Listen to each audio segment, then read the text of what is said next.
مختصر سی ویڈیو میں ہم ذکر کرتے ہیں قرآن پاک میں مختلف جگہوں پر حروف مقطعات وارد ہوئے ہیں۔ الف لام میم ان حروف مقطعات میں سے ایک ہے۔ آئیے دیکھتے ہیں مفسرین نے الف لام میم کے متعلق کیا آراء اور معنی قائم کیے ہیں، اس کے کیا معنی اخذ کیے ہیں۔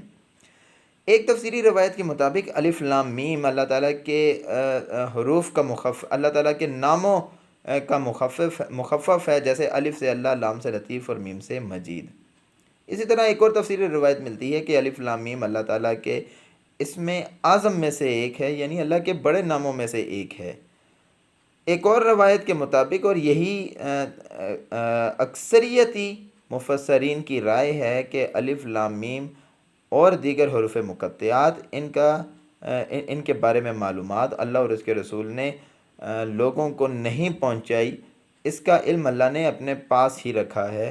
تو یہ حروف مقطعات ہیں جن کے بارے میں زیادہ آگاہی نہیں دی گئی، لیکن اس کا یہ مطلب نہیں کہ علماء نے یا مفسرین نے اس کے بارے میں اس کے معنی جاننے کی کوشش نہیں کی، بلکہ مختلف تفسیری روایات کے مطابق ان کے معنی لکھے بھی ہیں اور مختلف روایات نقل بھی کی ہیں۔